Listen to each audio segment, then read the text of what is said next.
예고해드린 대로 최순애 시사평론가, 배종찬 인사이트K 연구소장 두 분 전화 연결돼 있습니다. 두 분 안녕하세요. 네, 반갑습니다. 안녕하십니까. 배종찬 소장입니다. 예. 두 분 목소리가 월요일인데도 상당히 좀 경쾌합니다. 예. 사회적 거리두기가 지금 강화된 상태가 유지되고 있기 때문에 뵙지 못하고 전화 인터뷰로 대체를 했습니다. 정부가 이제 강화된 거리두기를 수도권의 경우에 일주일 더 연장했는데 이 부분은 다들 당연하다고 보시죠? 예상이 됐던 일이니까요. 짧게 먼저 최평론가님 먼저 전에 말씀드리면 국민들도 3단계 격상도 될 수가 있다. 그 가능성도 이제 열어두고 국민 여론도 지켜봤던 부분인데 예. 그럼에도 불구하고 이 가장 우려되는 부분은 역시 이제 경제적 파장이거든요. 이제는 이 재과점까지 테이크아웃밖에 할 수 없는 상황이 되기 때문에 외식업, 서비스업, 또 우리 경제 전반에 미치는 타격은 상당히 클 수밖에 없습니다. 이것이 이제 이 수도권은 2.5단계가 일주일 연장되고 비수도권은 2단계가 2주일 연장되는 것인데 그 뒤로 또 어떻게 될지도 모르는 것이고요. 또 이 확진자가 늘어날지 분명히 이제 줄어들어야겠습니다만은 예. 그런 상황이기 때문에 그럼에도 불구하고 이 연장했던 가장 큰 이유는 중앙재난대책본부에서도 밝혔듯이 이 첫 번째로는 감염자 숫자가 조금 줄긴 했지만 결코 이 안심할 단계가 전혀 아니다. 왜냐하면은 이 감염 경로를 모르는 숫자는 오히려 이 3월 확진자가 급속도로 늘어났을 때보다도 더 많다는 겁니다. 예. 그렇다면 이것 자체가 고연령자 또 기저질환이 있는 사람들한테 상당히 위협이 될 수밖에 없는 부분이고요. 또 하나는 이제 이 확진자 중에서 중증 환자들이 많은 건 말씀드렸지만 또 이제는 추석 연휴를 앞두고 상당히 사회적인 이동이 활발해질 수도 있는 상황이기 때문에 이걸 선제적으로 또 차단할 필요도 있어서 저는 아주 불가피했다. 연장은. 하지만 이제 경제적으로 미치는 파장이 크기 때문에 이것을 어떻게든 좀 더 잘 대비할 수 있는 부분. 물론 이따가 이제 재난지원금 관련해서도 말씀드리겠습니다만 어떤 방법이든 충분하지 않을 수도 있거든요. 그래서 아주 파격적인 방법을 좀 총동원할 필요가 있어 보입니다. 예. 최순애 평론가께서는 어떻게 보세요? 추석 연휴가 좀 이제 벌써부터 걱정이 되는데. 예, 그래서 말씀하신 그 소장님 세 가지 이유가, 근거가 되는 거고, 그래서 결론적으로는 무증상 감염이나 잠복 감염이 이제 통제되기가 불가능하다고 보는 거죠, 추석 전에는. 예. 그래서 지금 이제 2.5단계 연장이 이제 불가피한 측면이 있고, 그래서 방역 당국에서는 전국적으로 하루 신규 확진자가 100명 이하여야 우리 의료 체계가 수용 가능한 거고, 그래서 지금 이거를 단단히 방역 강화라는 고삐를 죄지 않으면 우리 의료 시스템이 이제 붕괴할 상황까지 가기 때문에 지금 이제 2.5단계 시행이 이제 일주일 됐기 때문에 사실은 이번 주부터 빠르면 그 효과가 나타나는 거거든요. 그래서 네. 이번 주를 통해서 그 효과가 가시화되고 또 이번 주 연장된 것이 또 다음 주에 나타나고 이러면서 이제 100명 이하로 신규 확진자가 나타나면 이제 우리 의료 체계가 수용 가능하기 때문에 그나마 조금 이제 안정 단계로 들어갈 수 있다라고 이제 보는 거죠. 근데 물론 이렇게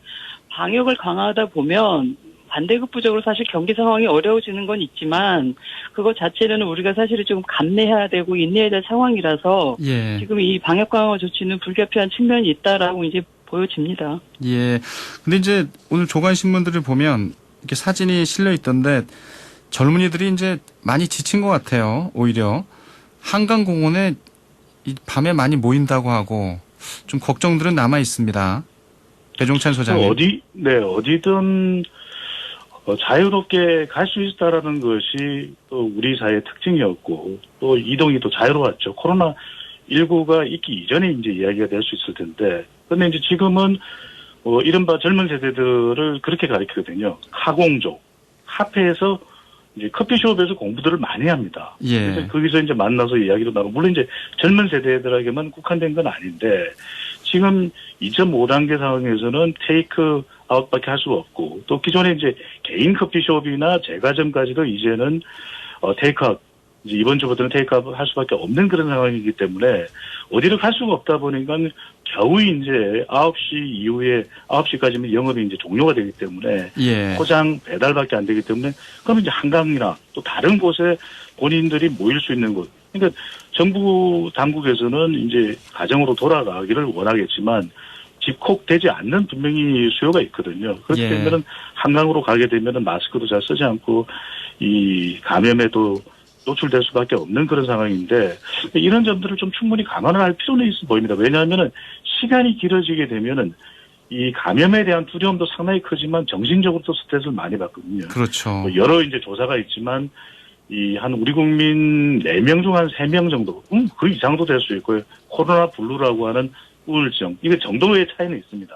또 스트레스를 받고 있기 때문에 이게 이제 길어지는 것에 대해서 우리가 K 방역을 의학적으로 대비하는 것도 중요하지만 심리적으로 어떻게 하면 우리 국민들이 좀 더 안정적일 수 있을까? 심리적 지원은 좀 어떻게 가능하게 분명히 필요합니다. 의료진도 앞서 이제 우리 최선혜 병님께서 너무 잘 지적을 해주셨듯이 의료진도 시간이 지나면서 너무 어렵습니다. 뭐 덕분에 캠페인이라는 소리를 듣는 건 좋지만 최근에 또 이 의료 파악과 관련해서 정부와 갈등하면서 여러 가지로 또 더 힘든 사항들이 많았거든요. 그런 만큼 이제 2.5단계 앞으로 또 이게 계속 유지될지 이제 2.5단계가 종료되고 다시 2단계, 1단계로 돌아갈지는 모르지만 심리적으로 어떻게 하면 젊은 세대 또 의료진 또 뭐 간호사 또는 자원봉사하는 분들을 좀 위로할 수 있을지 그들을 좀 관리할 수 있을지 이 부분도 좀 경제뿐만 아니라 적극적으로 논의돼야 될 네. 대목으로 보입니다. 이제 추석이 이제 다가오면서 이 추석 때에 이제 이 좀 이동을 좀 최소화해야 되는 또 과제를 우리가 안고 있는데 추석 연휴가 끝나면 이제 개천절이 또 있잖아요. 개천절에 이제 일부 이 보수 단체, 일부 보수 기독교 단체가 또 집회 신청을 해서 또 걱정을 키우고 있는데 최순애 평론가께서는 이 부분은 좀 어떻게 바라보세요? 일단 지금 현재 상태가 감염 경로가 파악되지 않는 사례가 지금 뭐 23%나 지금 이르고 있어요. 물론 예. 약간 미세하게 떨어져서 뭐 주말에 22.4%라는 통계도 나왔는데 이 얘기는 뭐냐면 방역망에 이제 걸리지 않는 상당수 확진자가 조용히 이제 전파를 일으키고 있다는 거예요. 그래서 뭐 3, 4만 5 모여도 이 호흡기를 통해 가지고 얼마든지 감염될 수 있기 때문에 말씀하신 대로 뭐 야외로 나간다고 해서 그게 공기가 순환이 되니까 괜찮지 않은 생각을 하는데 이거는 상당히 이제 경각심이 이제 부족한 이제 그 태도라고 보고 사실 야외 나가는 것도 밀접하게 앉아 있으면 사실 마찬가지거든요. 저는 이것도 경계를 해야 되고 하지 말아야 된다고 보는데 예. 그럼 뭐 물론 뭐 파리바게트도 못 가고 뚜레쥬르도 못 가고 던킨 도너츠도 이번 주부터 못 갑니다만은 지금 뭐 일주니까 우리가 조금 자제를 하는 게 극도의 자제가 필요하다라는 생각이 좀 들고요.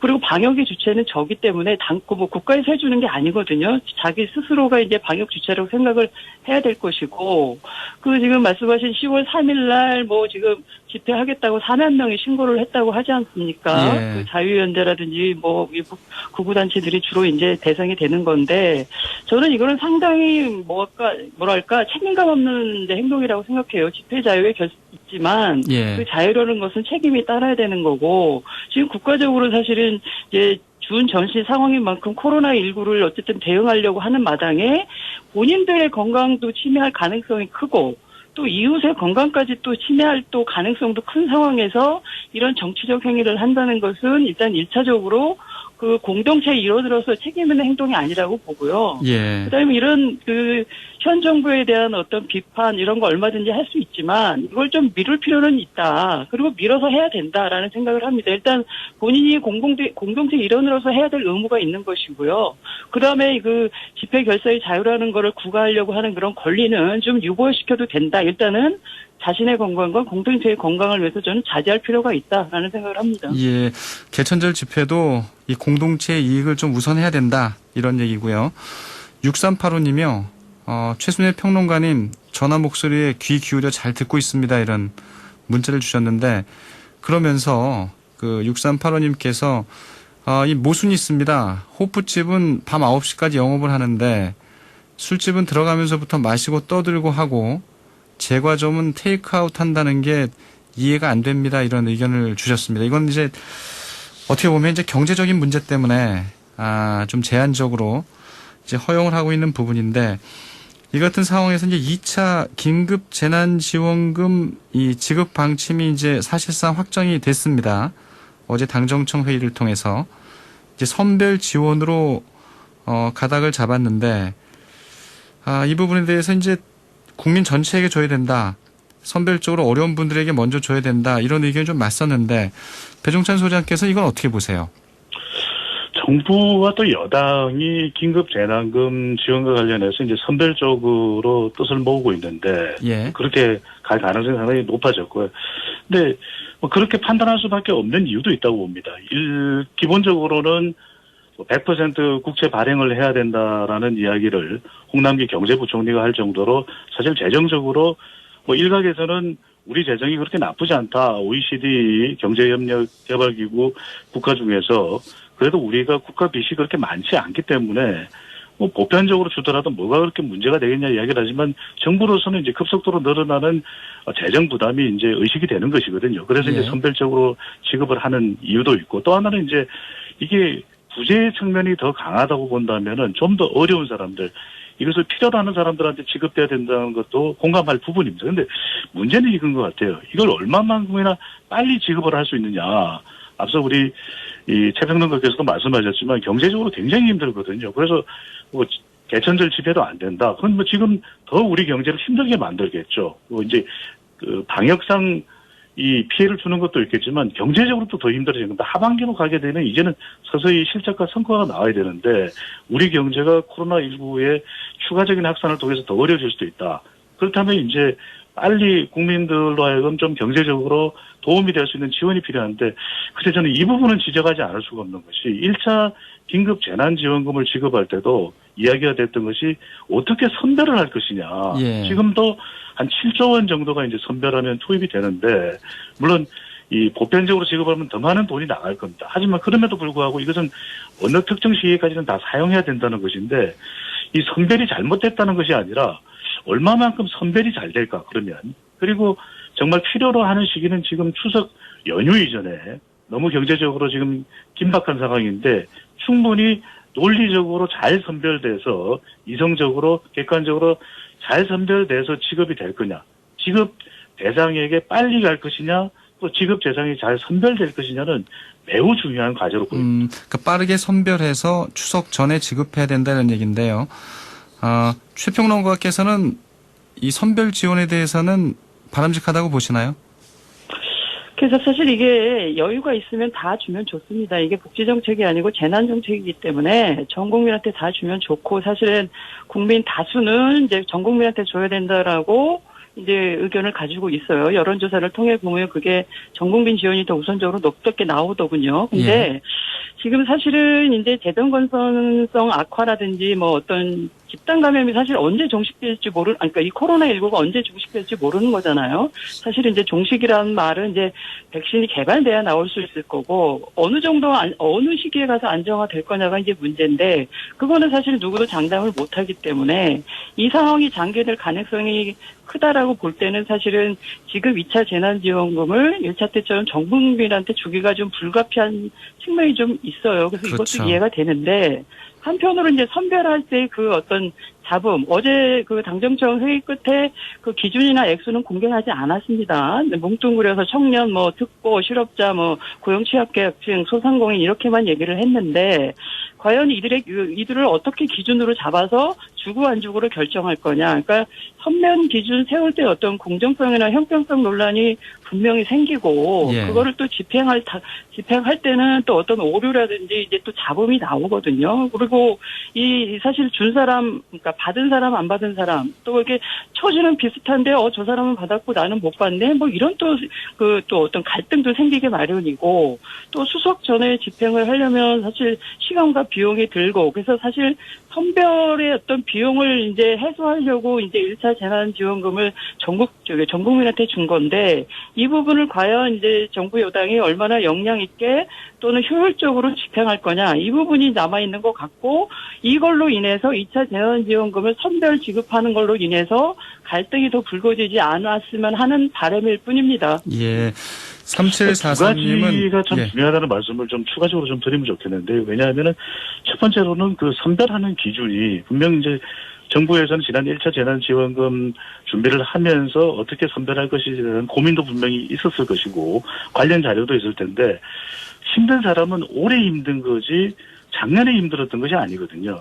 그런 만큼 그 기준 자료가 기존에 이야기됐던 것처럼 지난해를 기준으로 삼는다면 올해 정말 힘들고 타격을 받았던 업종, 특히 이제 외식 서비스업은 잘 분별이 안 될 거예요. 그래서 저는 참 정교할 필요가 있다. 그것을 짧은 시간에 해낼 수 있을지가 일단은 우리가 굉장히 주의를 기울여야 되는 부분이고 또 하나는 이게 정치적인 공방이 되고 있습니다. 왜냐하면 자칫 보편은 특정 인사는 보편 지급을 원한다. 가령 이재명 경기지사는 30만 원씩 개인당 모두에게 지급해야 된다는 이야기가 나오는데 여기에 대해서도 이제 더불어민주당 내에서도 그렇지만 더불어민주당 바깥에서도 정치권에서 공방이 벌어지고 있어요. 아니 무슨 소리냐 말도 안 된다. 왜 고위 공무원들이나 또 안정적인 사람들한테 이 재난지원금을 줄 필요가 뭐가 있겠느냐.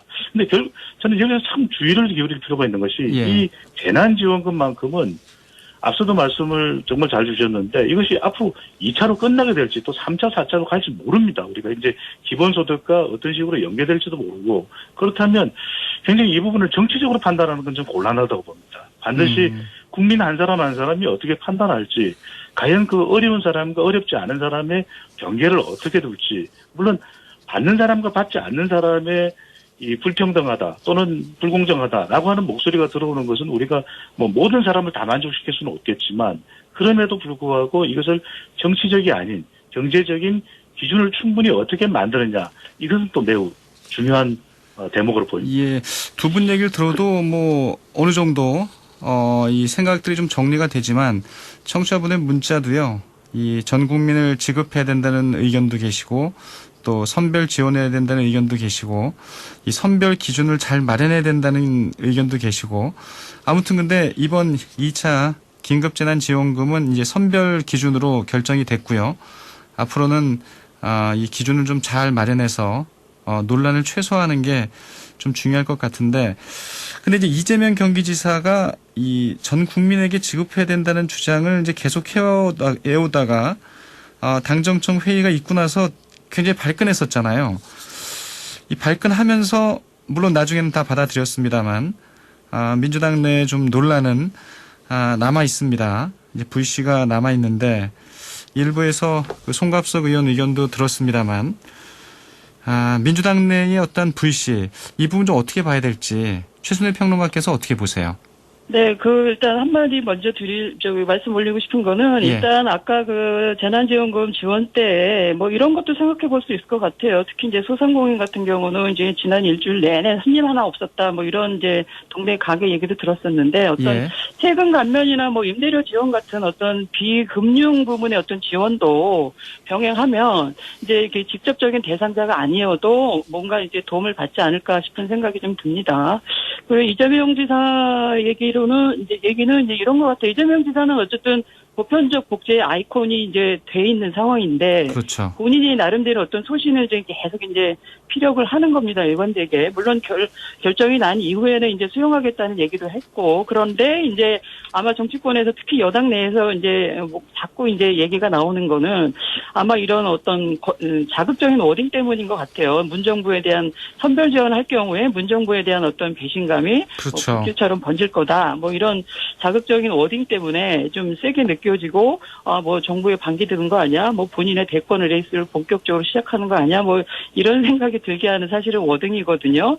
근데 이제 이재명 지사가 지금까지 사실 이제 친문 이제 여당의 주류라고 하는 친문가하고 잘 이렇게 페이스를 맞추는 행보를 해오다가 이제 이 부분만큼은 이제 본인의 소신을 드러내서 어떤 차별화 내지는 뭐 존재감을 저는 드러냈다고 보는데 저는 근데 이게 뭐 보편복지냐 이제 선별복지냐 그러니까 복지가 아니라 이제 보편적 지급이냐 선별적 지급이냐 이런 부분에 대해서는 저는 끊임없이 얘기가 되는 게 나쁘지 않다고 봅니다. 어쨌든 예. 이런 거는 정책적 논쟁의 연장으로서 본인의 소신을 피력하면서도 지금 한 가지 아쉬운 거는 이재명 지사가 그럼 과연 전 국민 지급할 때 1차 재난지원금이 약 13조 들었거든요. 중앙하고 지방 예산을 다 합쳐서. 예. 근데 요번에 선별할 때 약 7조 원 정도 들어갈 것 같으면 과연 2차도 전 국민으로 했을 때 이 정도 드니까 이 예산을 어떻게 확보하겠다는 대안까지도 적합하게 제시를 했으면 설득력이 있었을 텐데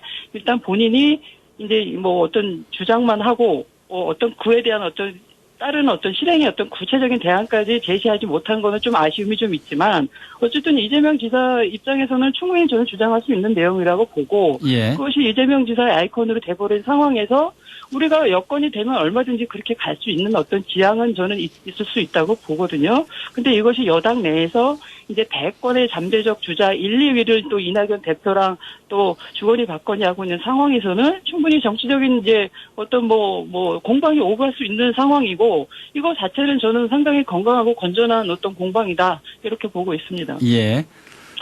정치적으로 공방이 되는 것 자체가 부정적으로만 볼 수는 없습니다. 하지만 문제는 뭐냐면 이재명 지사는 재원 마련과 관련해서는 이제 그런 설명을 했었죠. 우리 부채가 그렇게 심각한 건 아니기 때문에 어떻게 아버지가 교육비를 아껴서 부자가 되고 난 다음에 아들은 힘들어하는 그런 모습을 볼 수가 있는 것이 말이 되느냐. 그러니까 국가는 재정 건전성이 좋은데 국민들은 힘들다. 그렇게 되면 안 되기 때문에 적정한 수준까지 다른 국가들하고 비교해 볼 때 심각하지 않으니까 더 빚을 지더라도 지금 경제를 살리는 것이 더 시급한 거 아니냐라는 이야기를 했거든요. 근데 예. 중요한 건 이런 것 같아요. 이제 유력 대선 후보의 의견이 엇갈리다 보니까 이게 이제 대선 전초전으로까지 해석이 되기도 하거든요. 그렇죠. 이낙연 대표는 선별이다. 이재명 지사는 또 보편이다. 근데 문제는 뭐냐면 결과적으로 저는 여기서 더 어떤 것이 타당할지 지금 시점에 그러니까 앞으로 이제 코로나19가 좀 더 개선되고 이제 우리가 굳이 모든 사람에게 줄 필요가 없는 경우에는 선별을 이야기하는 것이 더 맞을 수도 있는 것이죠. 근데 이게 자칫 힘겨루기처럼 일각에서는 대선 전초전이다. 그렇기 때문에 이재명 지사가 공격당한다. 또는 이낙연 당대표가 좀 더 호응을 받는다. 그런 시각이 있을 수 있고 또 다른 반대 의견도 있습니다. 하지만 이것이 정치적 공방으로 다루어지는 것은 그럴 수 있다 치더라도 그것이 국민들의 희생을 전제로 해서는 안 되는 것이죠. 적어도 지금 실제 현장에 나가봤을 때 얼마나 어려운지 그걸 좀 파악한다면 생각이 달라질 수도 있지 않을까요?